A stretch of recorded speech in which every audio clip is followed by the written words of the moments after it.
Something is said to be wrong in Aroostook County in Maine. There has been multiple missing people, two of which were connected to this very suspicious officer who has since been charged in one of those missing persons cases, and an entire police department has been shut down and dismantled. A woman named Kate, who is mainly Kate on TikTok, who lives in Maine, has exposed that there are many missing in this area.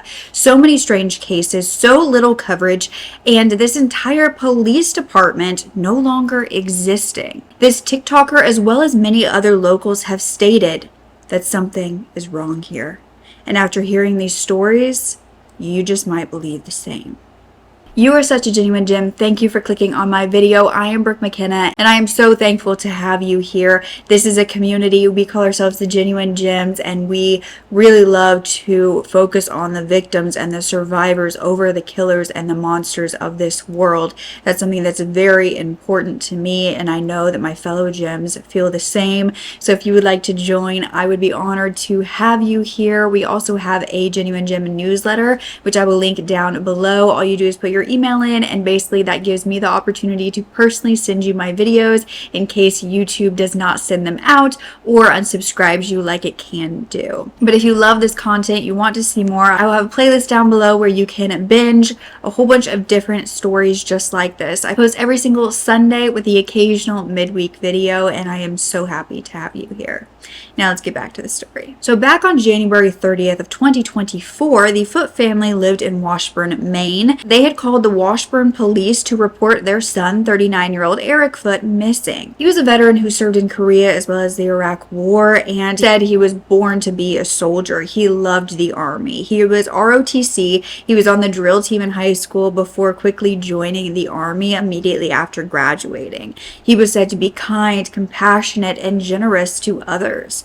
Unfortunately, though, since returning home from active duty, he was having a very severe mental health crisis. He was suffering from PTSD and depression. His parents had not heard from him in several days, and they went to his home where they found it empty and immediately reported him missing. But the Foote family was not expecting an officer of the Washburn Police Department to admit that they had been in contact with Erik that day. On February 6th, they spoke to Washburn Sergeant Chandler, who told the family that the police had gotten numerous reports about a man who was hysterical, in distress, underclothed, and without shoes on his feet. Now, these witnesses all claim that this man was displaying signs of mental health issues, and so Sergeant Cole headed to the area and spotted Erik walking alongside of the road in Freshy's Presque Isle. This is about 15 minutes from Washburn, but it was about 15 degrees outside, and he wasn't wearing any sort of winter clothing. Sergeant Cole stated that he had picked Erik up. Erik told him that he was depressed. He needed someone to talk to. And Sergeant Cole said that he decided to drop him off at the local hospital. This was the Northern Light AR Gold Hospital. Now, this community where Erik was from in Washburn has about 1,500 people. It was very small. Everybody knew everybody. So when the family heard this, they immediately went to the hospital to find Erik, but there were no hospital reports of Erik Foote. When they found this, the family called Sergeant Cole back and confirmed his story. He again stated that Erik was taken to the hospital. The Footes began to get suspicious of this because the hospital was saying there was absolutely no record of this man ever being there. They were unable to find any signs of their son. His parents, Alan and Brenda Foote, began to search the area with other citizens. They said that they had last seen him the day prior for shopping and lunch. They knew that he was struggling, but it wasn't something where they felt it was dire need at that very moment. But a local woman who is named Stacy Baker, who didn't even know the family before this, actually offered to help them with the search and set up a Facebook page to help find Erik. Many locals began to offer to search on their commutes to and from work and on the weekends when they had off. The locals were searching their own properties as well as abandoned areas. No signs of Erik were being found. The sheriff's office says Erik Foote of Washburn was last seen near Freshy's in Presque Isle on January 30th. He's described as about 5'10" with brown hair and blue eyes. Foote was last seen wearing jeans and a blue jacket. However, it turned out that this family was looking in the entirely wrong place due to the alleged lie of an officer. During this investigation, it was found that Sergeant Chandler Cole had not dropped Eric off at a hospital, like stated in the report. He had actually dropped him off at a convenience store many miles from his home.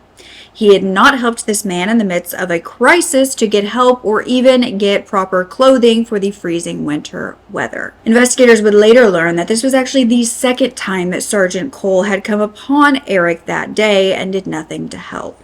He allegedly met Eric earlier that morning before he vanished and had once again not done anything for him, even though at that point it was -2 degrees out. Eric's parents said that they had recently returned to Washburn about a year and a half prior from Arizona, and when they moved, so did Eric, so he did not know many people. Eric was said to be a father who loved his children. He was described as a kind-hearted person who would always lend a hand to others. He would give up his coat or his last dollar to anyone in need, and he did so many times. He never met a stranger, and he called everyone his friend. At this point, the Washburn Police Chief, Sire Martin, launched an internal investigation into the wrongdoing of Sergeant Chandler Cole. Court records from this investigation would state that several people had noticed Eric that day. They called 911. Sergeant Cole was dispatched to the scene and had picked him up. This was the second time he had seen Eric. It was confirmed by surveillance footage, by the body cam footage, that Eric was dropped off at the convenience store/gas station. Sergeant Cole was also believed to have altered his police report afterwards to indicate that he took him to the hospital. This was tracked in the electronic police records system. The police chief noted discrepancies in these reports for that day, and that's when they hired the investigator. The investigator concluded that Sergeant Chandler Cole had committed crimes by falsifying records. And on March 29th, 2 months after the disappearance, Sergeant Cole was arrested by his own deputies. He was charged with aggravated forgery, tampering with public records or information, falsifying physical evidence, and unsworn falsification. He resigned from the department after refusing to meet with investigators regarding the reports he allegedly falsified. He was arrested, but he did make $2,500 bail and refused to make any public statements. Now, due to this arrest, the Washburn Police Department handed over this specific case to the Aroostook County Sheriff's Office. Detectives would interview 80 different people. They received 50 tips in the case of Erik Foote, but Eric still had not been spotted since that day. Brenda and Alan said that they had very little sleep over the past 2 months, and they were grateful for the efforts to find Eric, but it was not great enough until they had their son back home. They stated they had no relief because they still don't have answers as to why this officer lied to them repeatedly. The Washburn community began to question whether their small town even needed a police department, with the reports of about 4 crimes per year, especially if the officers were committing crime. Another ground search was held for Eric on April 13th and 14th with about 25 community members each day. They focused on Eric's acquaintances and where they said that they would often see Eric or where they knew him to visit. They went on ATV trails, railroad beds, both sides of the river to neighboring towns. And the family made a rule of no live streams, no photographs, and if anyone found anything, they were to back away and go get someone and not compromise the investigation. This search was joined by podcast hosts Travis Hartford and Jeff Atwood from Locating the Lost, who actually brought in their drones to help fly over the search area. Still, no signs of Eric. Meanwhile, it was found that this sergeant who had allegedly lied to this missing man's family was also involved in an investigation of another missing person, and something was not quite right in that case either, and it had not been solved. You see, back in 2021, 3 years prior, a woman named Attiin Shaw had vanished from Washburn, Maine, the same place that Erik Foote had vanished. Attiin lived with her family in that area. She had a husband named Mike, and she had 4 children, 3 of which they had together, 1 that was from a previous relationship. Attiin was 33 years old at the time. She was described as a passionate woman, a big lover of animals. Her dream was to have a big house with a big yard and have all of the animals in her house. She was said to be charismatic and soulful. She was originally from Indonesia, and she owned her own salon/spa there. She was said to be very proud being a woman and owning her own place, and she loved to socialize. Now, Attiin had met Michael Patrick Shaw in Indonesia in 2011 when he was teaching at an international school. He was 20 years older than her, but they married a few months later. And in 2019, they moved to Myanmar together after Mike's contract ended for work, and then they moved to the States in 2020 due to the pandemic. Attiin was said to be very nervous to leave her country and everything she had ever known, but she was also very appreciative of her life. Attiin was often said to communicate with her family back in Indonesia, but this all stopped in August of 2021. She was last telling her family that she was working at a pizza restaurant, she was cleaning empty houses, and she was looking for another job. It was November when the report was finally made by her husband. Her husband, Mike, would tell the police that she had been working on a cruise ship for the past 3 years. He couldn't remember the name of this cruise ship, but that is where she would often go. He said he last saw her on September 8th, the month after she last spoke with her family. Mike said she left the house while he was out shopping and she never returned. He said the night before they had an argument. She had packed a suitcase of clothes, told him she wanted to find a job back in her home country outside of the U.S. Mike said he believed she would come back home to get her belongings at least, but she never did. Now, Attiin's friends and family, they said that Attiin did have bipolar disorder and would sometimes leave the home for periods of time after having some angry outbursts for these episodes around her children. She really would feel bad and she just took some time away. They all claimed, though, that she was still on social media during these times, even once posting pictures of herself in Bali when her family was back in Indonesia. And she had never been gone longer than a month. Mike even told the officers that Attiin had an agreement that if she was ever gone for more than a month, he would at that point report her missing. Which is why he said he waited a month since last seeing her. The strange thing was Attiin had no driver's license at this time or vehicle, and there were no Ubers in this Washburn area to have gotten her anywhere herself. Attiin was said to be 4'7", 110 pounds. She was Asian with black hair, black eyes, and a birthmark on the center of her nose. But who was the officer who took this missing persons report back in 2021? None other than Sergeant Chandler Cole. He stated that he spoke with Mike Shaw and that Mike could not remember the name of the cruise ship that his wife allegedly worked on.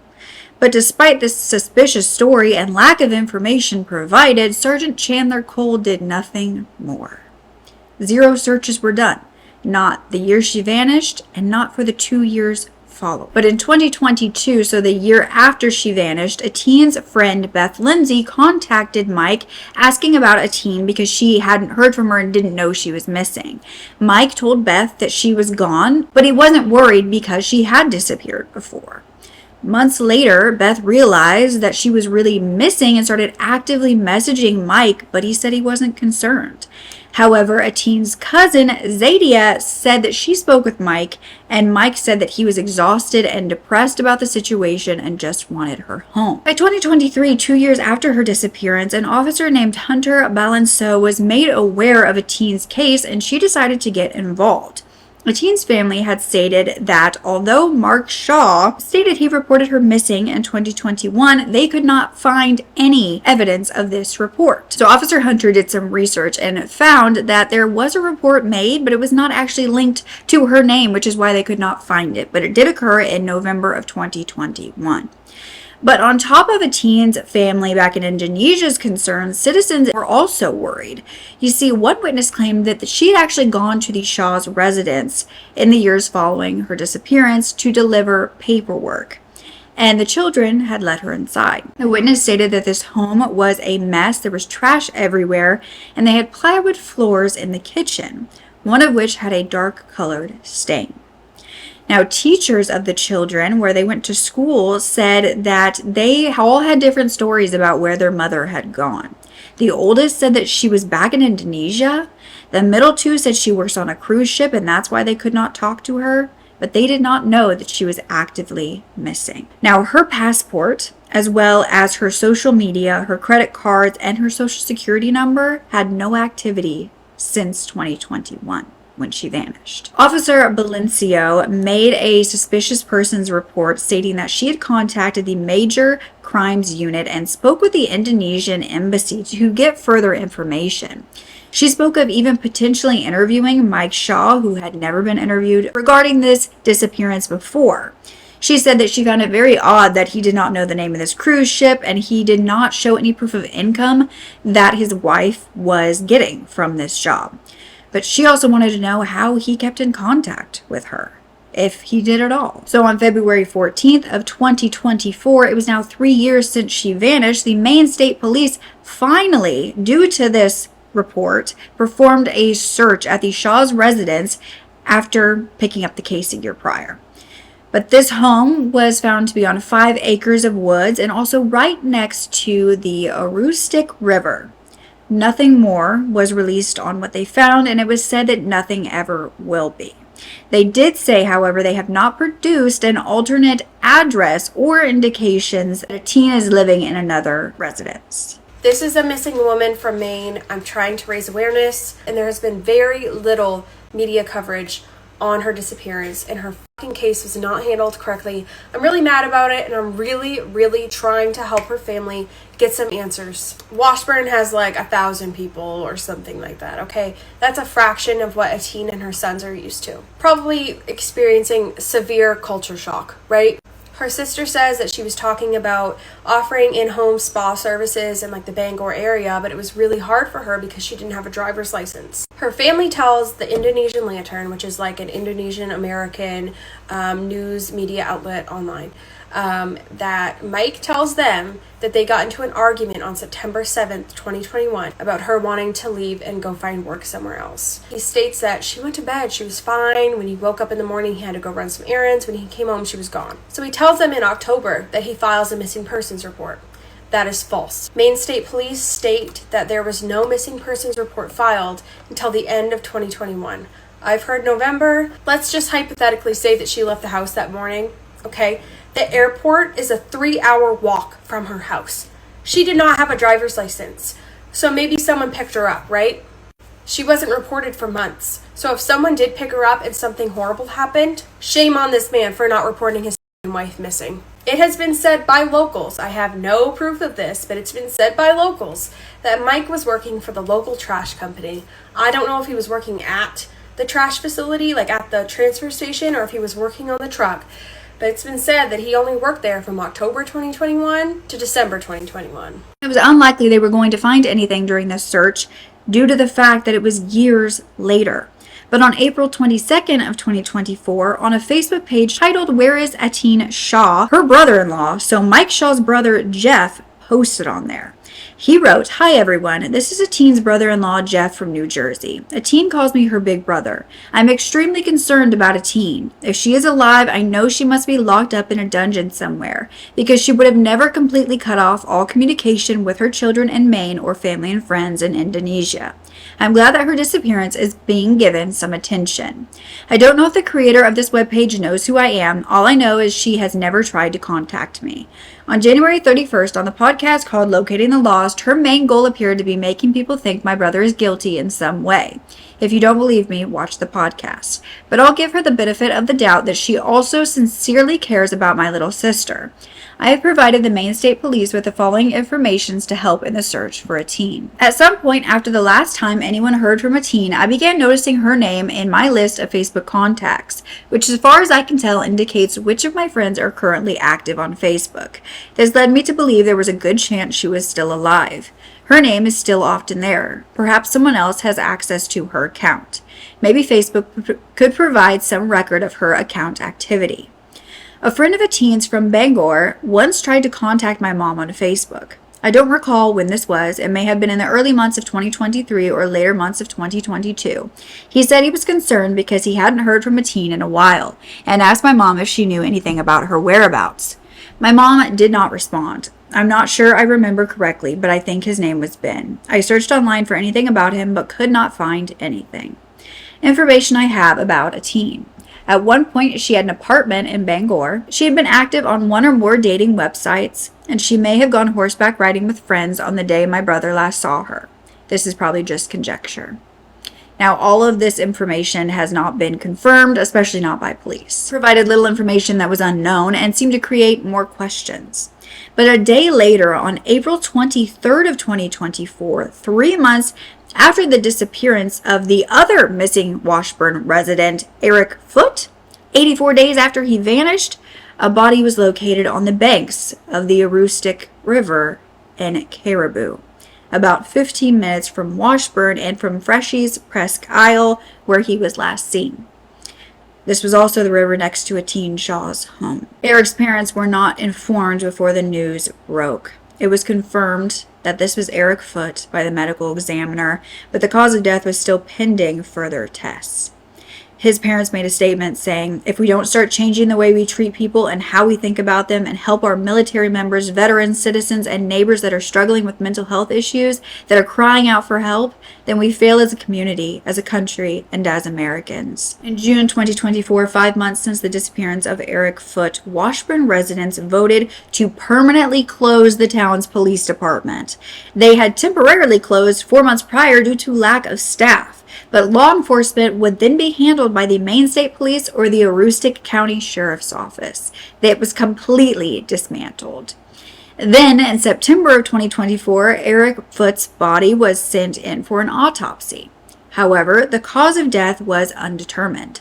His parents wanted answers. They asked for the Maine's new medical examiner to review that autopsy and give them answers. They said Erik deserves closure and that it isn't right that they suffered through 84 days waiting to find his body in a living nightmare and that they now can't have his cause of death. His parents believe that Erik died because Chandler Cole did not call him an ambulance or take him to the hospital that day. In fact, if he would have received the help he asked for, he would be alive. His death was senseless and unnecessary. By September of 2024, Chandler Cole had also pleaded not guilty to all 4 charges.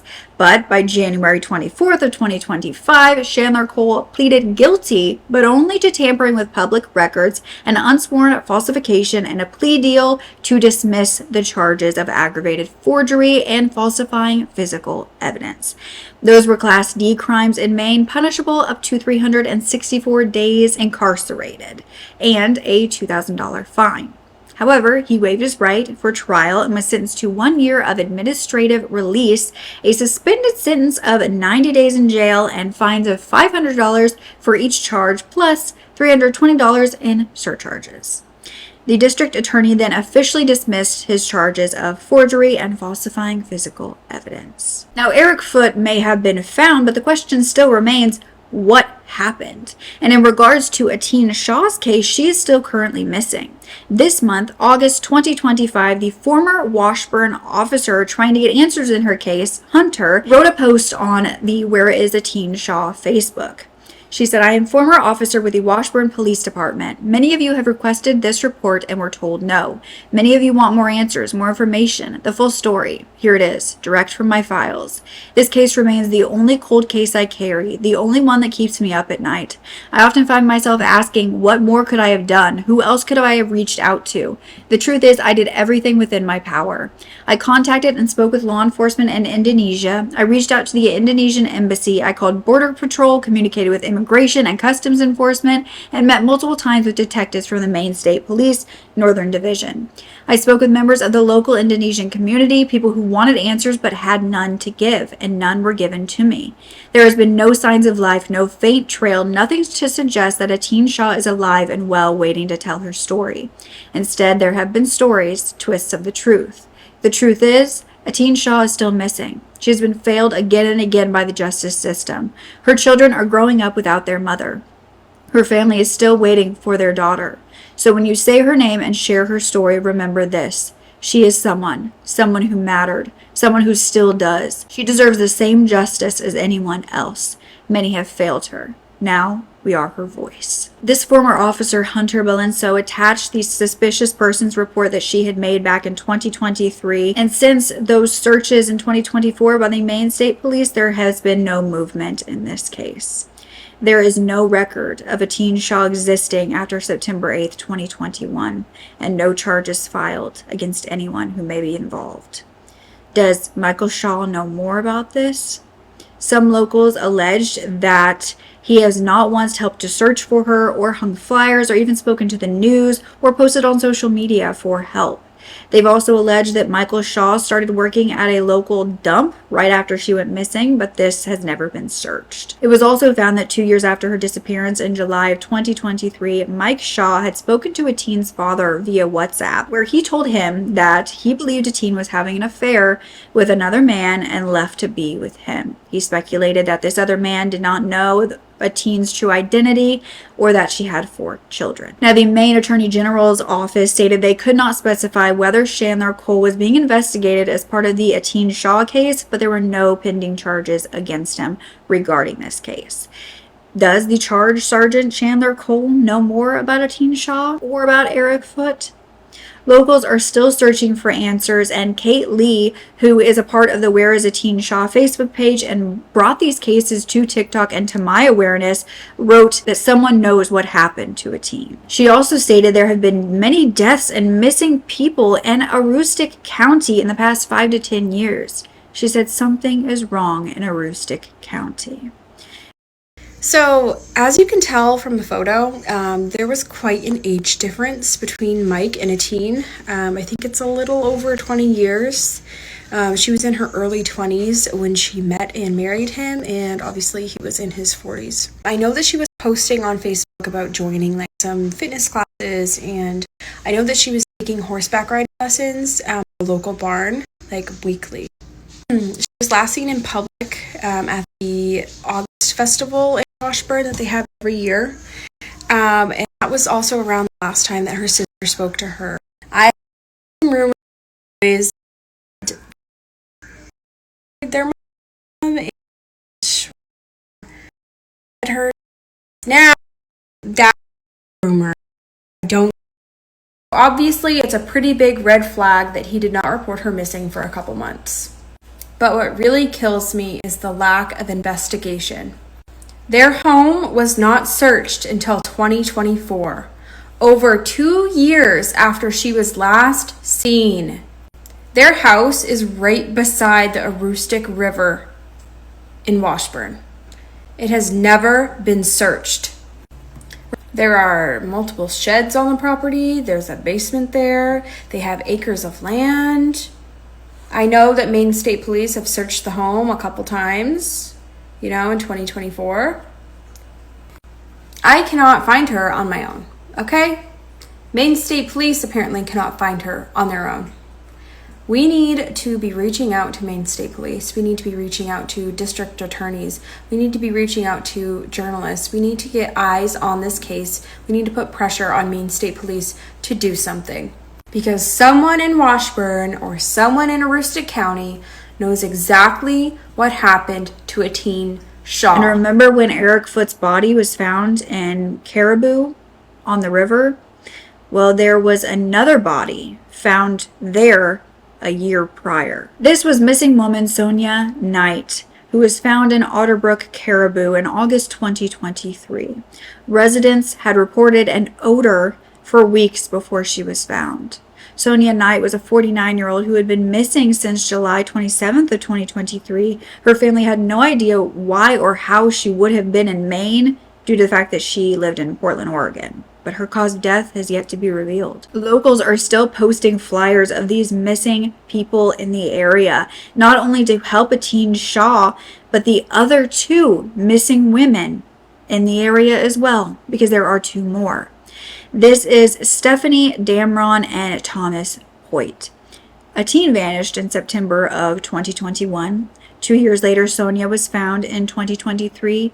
A year later, Erik Foote vanished in January 2024 and was found in April 2024.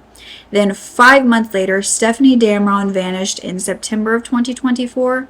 And 10 months later, Tomis Hoyt vanished on July 13th, 2025. All from the same area. Are these connected? Is there a lack of law enforcement?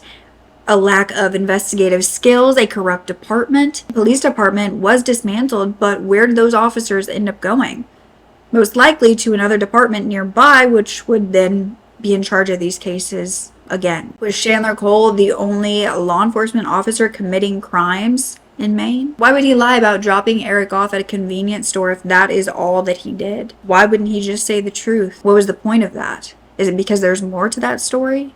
Or is it simply just a lie that got too big and he covered it up? But we have to talk about these two other missing girls. Stefanie Damron is a 13-year-old who has since turned 14 in New Sweden, Maine, which is about 20 minutes from Washburn. On September 23rd of 2024, she was last seen walking in the woods behind her home on West Road. At this time, she was home with 3 out of her 5 siblings who were all being watched by their grandfather. Their parents were out filling out some paperwork for a job application, and she had hugged them, said goodbye, that she loved them before they left. Her mother, Lisa, then began to get texts from the eldest daughter about Stefanie around 3 p.m. saying that Stefanie left the house after they had had an argument over chores. Stefanie was very upset and ended up going outside. Now, her mother knew that when Stefanie got upset or just wanted alone time, she would often just go outside to the woods near the home. Stefanie was then seen by her grandfather, who was doing maintenance work on the front door. He stated that she turned around, looked at him. She kind of had tears in her eyes, but then she walked into the woods by herself, and this had a path that led to a main road. The family would state later that they heard vehicles pass by shortly after she left, even though this was a very rural area. But after this, both the family and law enforcement were unable to find her after she was reported missing the next day. Many speculated it was very strange that they waited a day to report her. Stefanie was 5 feet tall, 130 pounds, with green eyes and brown hair. She was last seen wearing a long-sleeved blue shirt and a black Harley-Davidson hiking boots. The FBI has gotten involved in her case and offered a $15,000 reward regarding information. But she remains a missing person. But just this year, on July 13, 2025, 35-year-old Tomis Hoyt vanished in Mars Hill, Maine, which is about 37 minutes from Washburn. She was last seen walking on the side of the road, wearing a pinkish-orange top, ripped jeans, and she was barefoot. Tomis is a mother of 2 and was 9 years sober, but she did struggle with mental illness and addiction. She was not believed to have any money on her when she left at the time, and she has not been seen since. Her family is offering a $2,000 reward and has spoken to Tommy through the media, saying that they just want her home. Her family, and we are the kind of help that she needs right now, and we need to get her back, and we need to get her right. For the love of God, come home. We want you to come home, Tommy. We want you to come back to New York with me. We'll get you into treatment there. We'll take care of things. Come home. Contact us.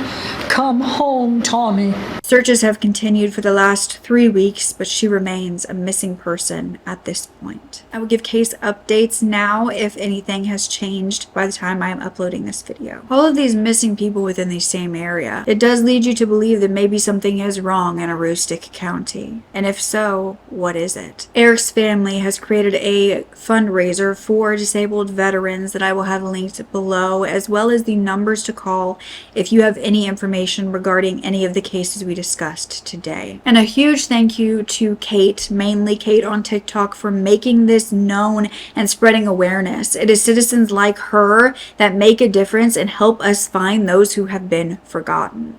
I will have all of her social media that I can find linked down below.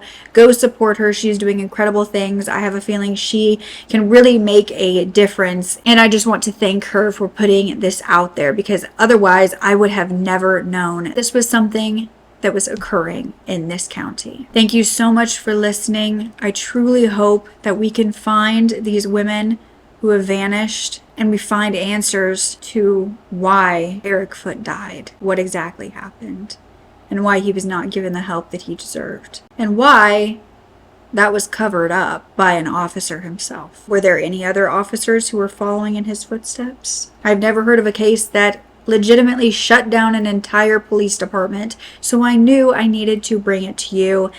This is just absolutely insane, and I hope that you learned about these victims and the possible corruption that is occurring in small town Maine. But don't forget to speak up. Your voice is powerful enough, and I love you to absolute pieces. Okay, bye.